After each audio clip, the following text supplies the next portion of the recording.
یہ سارے کے سارے لوگ کیا جواب دیں گے اللہ کی عدالت میں؟ اس لیے میں خصوصاً نوجوان بیٹیوں اور بیٹوں سے عرض کروں گا، ایک تاریخ میں ایک واقعہ بڑا عجیب لکھا ہوا ہے۔ عبداللہ بن مبارک کے پاس ایک شخص آیا، کہنے لگا میں بڑی مشکل کا شکار ہوں۔ کہنے لگے کیا ہوا ہے؟ کہنے لگا میں نے اپنی پیٹھ پہ اٹھا کے اپنی ماں کو 40 مرتبہ حج کروایا ہے، اور جب میں 40 ماہ حج کروایا تھا تو اس کے بعد میں نے کہا کہ میں نے اپنی ماں کا حق ادا کر دیا۔ کہتے ہیں رات میں سویا تو خواب کے اندر مجھے کسی کہنے والے نے کہا تو کیا سوچ لیا ہے آج کہ میں نے ماں کا حق ادا کر دیا ہے؟ تو ایک رات کا حق ادا نہیں کر سکا جب تو نے پیشاب کیا تھا اور سردی کی ٹھٹھرتی ہوئی رات تھی، تیری ماں تجھے خشک جگہ پہ لٹا کے خود ساری رات گیلی جگہ پہ سوئی رہی تھی، تو نے تو ایک رات کا حق ادا نہیں کیا، تو کہتا ہے میں نے ماں کی زندگی کا حق ادا کر دیا ہے۔ تو آج ہم ماں باپ کو ایک ملازم کی حیثیت بھی دینے کے لیے تیار نہیں ہے۔ کیسے مسلمان ہیں ہم؟ کیا ہمارے ماں باپ ہماری زندگی کا کوئی فیصلہ کرنے کا کوئی حق نہیں رکھتے؟ جنہوں نے اپنی زندگی اور موت کے سارے معاملات ہمارے لیے خوشی سے قبول کیے، جنہوں نے زندگی کی ساری مصیبتوں کو جھیل کے ہمیں جوانی تک پہنچایا، آج اس ماں باپ کا یہ بھی حق نہیں ہے کہ ایک ذہن میں، ایک دل میں آنے والی کمینگی کو میں ان کے لیے قربان کر دوں۔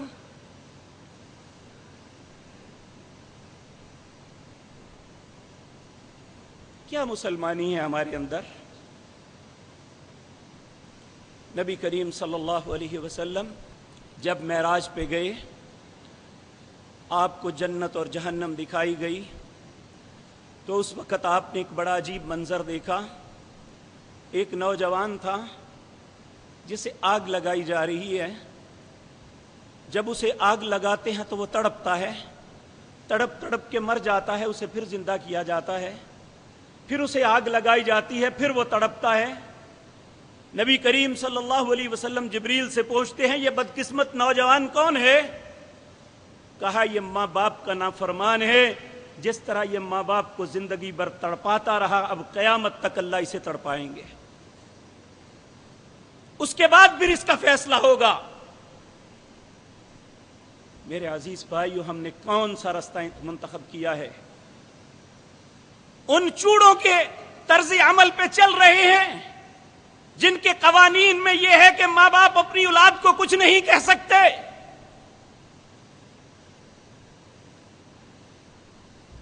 ایک شخص نبی کریم صلی اللہ علیہ وسلم کی خدمت میں آیا، آ کے کہا یا رسول اللہ صلی اللہ علیہ وسلم، میرا باپ مجھ سے پوچھتا نہیں ہے اور میرے پیسے وغیرہ لے جاتا ہے۔ نبی کریم صلی اللہ علیہ وسلم نے اس کی بات سنی، خاموش رہے۔ اس کو پتا چلا کہ میرے بیٹے نے نبی کریم صلی اللہ علیہ وسلم کے پاس یہ شکایت کی ہے۔ اس نے اپنے دل کے اندر کچھ باتیں سوچی، سوچنے لگا کہ اے میرے بیٹے، جب تو کچھ بھی نہیں تھا، اللہ مالک نے ہم پہ رحم کیا، ہماری وجہ سے تو دنیا میں آیا، پھر وہ زندگی کی ساری مصیبتیں اپنے ذہن میں تازہ کر کے سوچتا ہے کہ میں نے اس بیٹے کے لیے کیا کچھ کیا۔ تو ساری باتیں سوچنے کے بعد کہتا ہے بیٹے، میرا اتنا بھی حق تیرے پہ نہیں تھا کہ میں تیرے چند ٹکے لے لوں تو وہ بھی تو ناراض ہوتا ہے۔ جب اس کے دل کی سوچ کو اللہ نے سنا تو اپنے نبی کے پاس وحی بھیجی۔ نبی کریم صلی اللہ علیہ وسلم نے جب وحی کے کلمات سنے تو غصے سے سرخ ہو گئے۔ آپ نے کہا کہاں ہے وہ نوجوان جس نے باپ کے متعلق شکایت کی تھی؟ اس نے کہا شاید میرے حق میں فیصلہ آنے لگا ہے۔ آگے بڑھا، ہاں یا رسول اللہ صلی اللہ علیہ وسلم، میں نے عرض کیا تھا، آپ نے فرمایا اٹھ، میری مجلس سے چلا جا، تو اور تیرا مال، تیری جان، سب کچھ تیرے باپ کا ہے، وہ لے جائے، کوئی حرج نہیں ہے اس میں۔ جس پاک پیغمبر کا کلمہ پڑھتے ہیں، کل ان سے سفارش کے لیے کس طرح التجائیں کریں گے جبکہ ہم نے ان کی اور اپنے رب کی نافرمانی کر کے اپنے ماں باپ کو تڑپایا ہوگا۔ تیسرا حق یہ ہے کہ وبالوالدین احسانا، ان پہ احسان کرو، ان کے ساتھ عدل نہ کرنا، ترازو نہ لگانا کہ ابا جی کو یہ دینا ہے، ماں کو یہ دینا ہے۔ احسان یہ ہے جو مانگتے ہیں دیتے جاؤ، اور جتنی ماں باپ کی جو قدر کرتا ہے، یقین مانیے اللہ اتنا اس پہ خوش ہوتے ہیں اور دنیا کی نعمتیں نچھاور کر دیتے ہیں۔ 3 4 5 بچوں میں جو بچہ اپنے والدین کی خدمت میں سب سے بڑھ چڑھ کے حصہ لیتا ہے، اللہ مالک دنیا کو دکھاتا ہے کہ جس نے میرے حکم کی تعمیل کی، میں اس کا ہاتھ نہیں چھوڑوں گا۔ اللہ ہر مصیبت میں اس کا مددگار بنتا ہے۔ چوتھا حق وبذی القربا، تمہارے کچھ رشتہ دار بھی ہیں، اولو الارحام، رحم کی جمع ارحام ہے، اور یہ ان رشتوں کو کہتے ہیں جو دادی اور نانی کی وجہ سے رشتے بنتے ہیں۔ ماموں کی اولاد، خالہ کی اولاد، پھپھی کی اولاد، چچا اور تایا کی اولاد، یہ سارے اولو الارحام ہیں، یہ ذوی القربا قریبی ہیں۔ ہم اپنے معاشرے میں انہیں شریکہ کہتے ہیں، اللہ کہتے ہیں تمہارے رحم کے بھائی ہیں۔ واتقوا اللہ الذی تساءلون بہ والارحام، اس ذات سے ڈرنا جس نے ان رحم کے رشتوں کے متعلق تم سے سوال کرنا ہے کہ تمہارے تعلقات اپنے بھائیوں سے، اپنے چچاؤں سے، اپنے خالوؤں سے، اپنی پھپھیوں سے، اپنے ماموں سے کیا تعلق تھے۔ نبی کریم صلی اللہ علیہ وسلم نے حکمن فرمایا، اپنے نسب کو اتنا یاد ضرور رکھو کہ جو تمہارے قریبی رشتہ دار ہیں تمہیں پتہ ہونا چاہیے کون کہاں رہتا ہے، اور ان کے ہاں جانا ضرور ہے، ان کے ساتھ صلہ رحمی کرنی ہے، اور ان کے معاملات جو ہے ان کو دیکھنا ہے۔ اگر اللہ نے آپ کو سہولتیں دی ہیں تو ان کے ساتھ معاونت کرنی ہے۔ والیتامی، یتیموں کا خیال رکھنا ہے۔ وہ بچہ نابالغ جس کا باپ کا سایہ اٹھ گیا، پورے معاشرے کی ذمہ داری اللہ لگا دیتے ہیں، اب اس یتیم کی پرورش اس کے باپ کو اٹھا کے پورے معاشرے کے ذمے ہے، اور اگر معاشرے نے اس معاملے میں کوتاہی کی، وَأَمَّا إِذَا مَبْتَلَاهُ فَقَدَرَ عَلَيْهِ رِزْقَهُ فَيَقُولُ رَبِّي أَهَانَنِ، پھر اللہ معاشروں سے ان کا مال و دولت، ان کی سہولتیں چھین لیتے ہیں، پھر یہ کہتا ہے میرے رب نے میری توہین کر دی۔ اللہ کہتے ہیں کلا، میں نے توہین نہیں کی، بل لا تکرمون الیتیم، تم نے یتیم کی عزت نہیں کی، اس لیے میں نے رزق کو مناسب نہیں سمجھا کہ تیرے پاس ہے۔ ہمارے ہاں اگر کسی کا باپ مر جاتا ہے تو اس کے پاس اگر کچھ ہے تو ہم وہ بھی ہڑپ کرنے کی کوشش کرتے ہیں، اب کون سا اس کا کوئی پیچھے آنے والا ہے۔ اور اللہ رب العزت فرماتے ہیں ان الذین یاکلون اموال الیتامی ظلما انما یاکلون فی بطونہم نارا، جس نے کسی یتیم کا ایک ٹکا بھی کھایا اس نے اپنے پیٹ میں جہنم کا ایندھن بھرا۔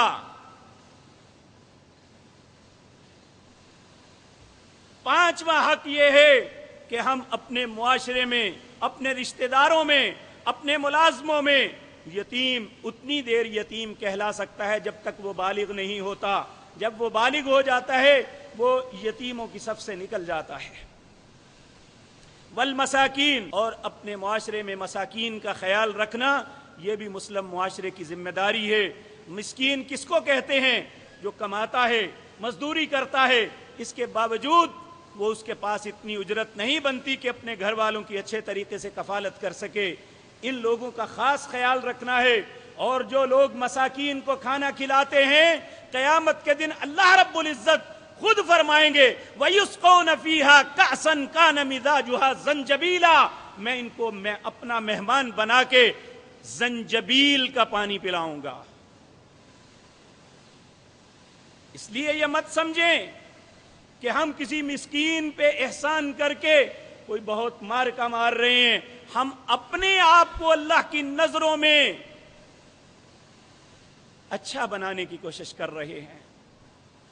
اور سورۃ دہر جو ہر جمعے میں دوسری رکعت میں فجر میں پڑھتے ہیں، اس میں اللہ رب العزت فرماتے ہیں کہ وہ مسکین کو کھانے کھلانے کے بعد کسی قسم کی طمع نہیں رکھتا، وہ تو صرف اللہ کے لیے کھلا رہا ہے انہیں کہ میرا رب مجھ پہ راضی ہو جائے۔ تو ہم سوچیں کہ مسلمان معاشرے میں کے افراد ہیں ہم، کیا ان حقوق کا ہم خیال رکھ رہے ہیں؟ اگر ہم اپنے معاشرے کو بچانا چاہتے ہیں تو ان حقوق کی پاسداری کرنا ہم پہ فرض ہے۔ اسی طرح والجار ذی القربہ، تمہارے پڑوس میں اگر تمہارے رشتہ دار ہیں تو 3 حق ہیں اس کے، ایک وہ آپ کا پڑوسی ہے، ایک وہ آپ کا رشتہ دار ہے، ایک وہ مسلمان ہے۔ اگر آپ اس کے ساتھ بھلائی کرتے ہیں تو آپ کو 3 اجر ملیں گے۔ آپ اگر اس پڑوسی کے ساتھ جو آپ کا رشتہ دار بھی ہے، مسلمان بھی ہے اور پڑوسی بھی ہے، اس کے ساتھ کوئی غلط کام کرتے ہیں تو اتنا ہی زیادہ گناہ بھی ملے گا۔ نبی کریم صلی اللہ علیہ وسلم نے فرمایا ایک چور 10 چوریاں کرے اسے اتنا گناہ نہیں ہوتا جتنا کسی شخص نے اپنے پڑوس کے گھر سے کوئی چیز چرائی، اسے جتنا 10 چوریوں سے زیادہ گناہ ہوتا ہے۔ ایک شخص 10 مرتبہ کسی سے زنا کرے اسے اتنا گناہ نہیں ہوتا۔ اگر وہ اپنے پڑوس کی بیٹی یا بہن یا اس کی بیوی کے ساتھ بدکاری کرتا ہے 10 سے زیادہ زنا کے برابر اسے گناہ ملتا ہے۔ ایک مرتبہ حضرت جابر رضی اللہ تعالیٰ عنہ کہتے ہیں میں نبی کریم صلی اللہ علیہ وسلم کے ساتھ مدینہ سے باہر جا رہے تھے، آپ نے مجھے کہا یہاں کھڑے ہو جاؤ۔ آپ احد کے پہاڑ کے دوسری طرف چلے گئے، وہاں مجھے کچھ آوازیں سنائی دی، میرے دل میں آیا کہ نبی پاک کو کوئی نقصان نہ دے، میں جا کے آگے دیکھوں۔ پھر مجھے خیال آیا، آپ نے فرمایا یہیں پہ بیٹھے رہنا، میرا انتظار کرنا جب تک میں آؤں نا۔ میں بیٹھا رہا لیکن پریشان رہا۔ بڑی مدت کے بعد، بہت وقت گزارنے کے بعد آپ جب واپس آئے، میں نے کہا یا رسول اللہ صلی اللہ علیہ وسلم خیریت تو تھی؟ کون تھا جو آپ سے باتیں کر رہا تھا؟ کس چیز کی آوازیں آ رہی تھی؟ آپ نے فرمایا میرے پاس جبریل آئے تھے، وہ پڑوسوں کے حقوق کے متعلق اتنی تاکید کر رہے تھے، میرے دل میں یہ خیال پیدا ہوا کہیں اللہ پڑوسیوں کو وراثت کا حق نہ دے دے۔ کیا ہمارا پڑوسی ہم سے تنگ ہے یا خوش ہے؟ یہ ہم دیکھیں۔ آپ نے فرمایا اگر کسی بندے کی اچھائی کا پتہ لگانا ہے تو اس کے پڑوس میں دیکھیں کہ اس کے پڑوسی اس سے کتنا تنگ ہیں یا کتنے سہولت میں۔ تو پہلا 3 حق ہیں ایسے پڑوسی کے، والجار ذی القربہ، تمہارا پڑوسی بھی ہو، مسلمان بھی ہو اور رشتہ دار بھی ہو تو 3 حق ہیں۔ والجار الجنب، اور ایسا پڑوسی جو مسلمان نہیں بھی، وہ تمہارا پڑوسی ہے اور رشتہ دار بھی ہے تو تم اس کے اوپر 2 حق ہیں۔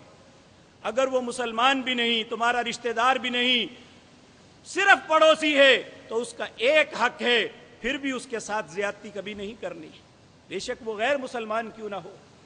تو ہم میرے عزیز بھائیو سوچیں کہ ہم اپنے پڑوس کے ساتھ کیا رویہ اختیار کیے ہوئے ہیں۔ والصاحب بالجنب، اور تمہاری زندگی کا ساتھی، اگر بیوی ہے تو اس کا خامد، اگر خامد ہے تو اس کی بیوی۔ یہ دیکھیں کہ بیوی اپنے خامد کے لیے کتنی آسانی کر رہی ہے یا خامد اپنی بیوی کے لیے کیا قربانی دے رہا ہے۔ یہ بات بھی بڑی مناسب ہے۔ نبی کریم صلی اللہ علیہ وسلم نے فرمایا تم میں سے اچھا وہ انسان ہے جو اپنی بیوی کے حق میں اچھا ہے۔ لوگوں، میں اپنی بیویوں کے حق میں سب سے زیادہ بہتری کرتا ہوں۔ تو یہ گھر کا ماحول بہتر بنانے کے لیے ضروری ہے کہ بیوی اپنے خامد کی باتوں کو درگزر کرے، خامد اپنی بیوی کی باتوں کو درگزر کرے تو انشاءاللہ یہ زندگی آسانی سے گزر جاتی ہے۔ تو میں جب غور کرتے ہیں اپنے معاشرتی رویوں پہ غور کرتے ہیں، جب معاشرے کے مختلف مصیبتوں پہ غور کرتے ہیں تو احساس ہوتا ہے ہم ان سارے معاملات میں فیل ہیں، ہم تھوڑے سے بھی نمبر نہیں لے رہے، ہم ان حقوق میں بالکل پیچھے جا رہے ہیں۔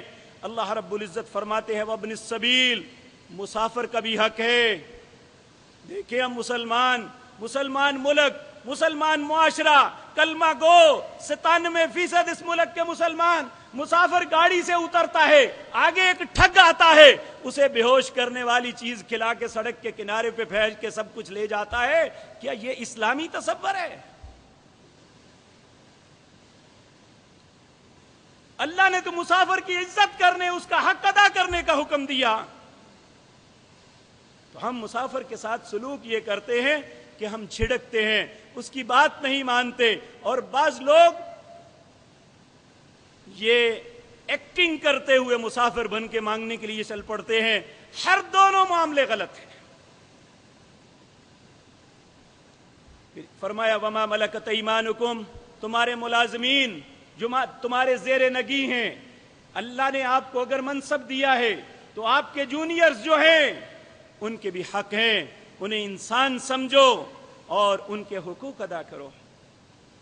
ہم میں سے جسے بڑا منصب ملتا ہے اس کی گردن میں، اس کے کانوں میں ایسا سریا آ جاتا ہے، اسے اگر چھوٹا سلام بھی کرے سلام کا جواب دینا مناسب نہیں سمجھتے۔ الا ماشاء اللہ۔ میرے عزیز بھائیو، یہ کوئی اچھی علامت نہیں ہے جو ہمارے اندر ظاہر ہو چکی ہے۔ اللہ رب العزت فرماتے ہیں ان اللہ لا يحب من کان مختالا فخورا، اللہ کسی متکبر اور حد سے گزرنے والے سے محبت نہیں کرتے۔ جو ان حقوق کی ادائیگی میں کوتاہی کرتا ہے، یقین مانی اللہ اس سے محبت نہیں کرتا بلکہ اللہ اس پہ ناراض ہوتا ہے۔ ہم من حیث القوم سوچیں، ہم ان حقوق کی ادائیگی میں کتنی کوتاہی کر رہے ہیں، اور اس کا احساس کرتے ہوئے اپنے مالک کو راضی کرنے کے لیے ان حقوق کی ادائیگی کے لیے اپنے آپ کو کمر بستہ کر لیں۔ یقین مانیے اللہ ہمارے حالات کو بدل دے گا، وگرنہ جتنی مرضی حکومتیں بدل جائیں، جو مرضی آ جائے، ہمارے حالات نہیں بدلیں گے جب تک ہم اپنے رب کو راضی کرنے کی کوئی جستجو نہیں کریں گے۔ اللہ سے دعا ہے اللہ ہمیں سمجھنے اور اس پہ عمل کرنے کی توفیق عطا فرمائے۔ اقول قولی ھذا واستغفر